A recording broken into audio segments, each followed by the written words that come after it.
Okey, bila PC anda telah disambungkan ke router, boleh buka internet browser, kemudian boleh type 192.168.0.1. boleh masukkan user ID dengan password lah. User ID dia admin, password dia pun admin.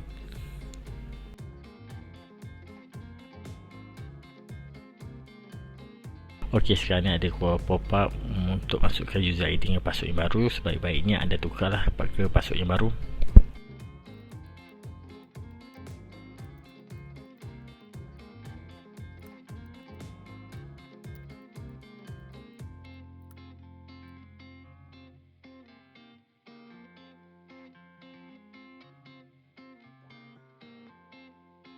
Okey, pergi ke quick setup.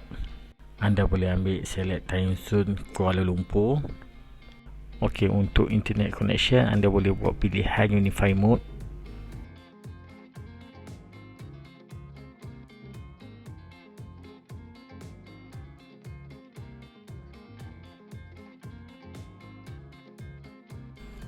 Okey, berikutnya anda boleh isi user ID untuk UniFi dan password. Jika anda lupa, anda boleh hubungi 100 atau 032241 129. Okey, untuk wireless setting ni dia ada dua SSID, satu 2.4 GHz, satu lagi 5 GHz. Okey, anda boleh buat nama yang sama atau berbeza. Kemudian jangan lupa password yang secure lah, seperti ada huruf besar, perkataan, nombor dan simbol.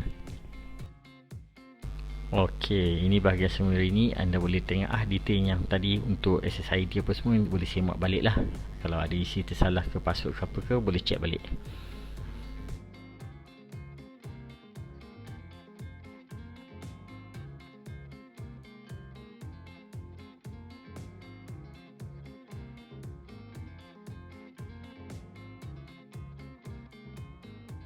Okey, akhir sekali boleh testing internet connection. Okey, sukses. Okey, boleh klik finish. Okey, sekarang ni bahagian konfigurasi dah selesai. Boleh tengok dekat bahagian network map. Bahagian network map ni boleh tengok wired client dengan wireless client. Okey, sekarang ni untuk wired client ni dah ada connection satu. Okey, sekarang ni laptop saya memang connect dengan pakai kabel. So sekarang ni saya cuba buat connection dengan handphone lah, pakai wireless. Okey, pun dah ada juga. So selesai konfigurasi. Okey, kita boleh log out atau reboot lah.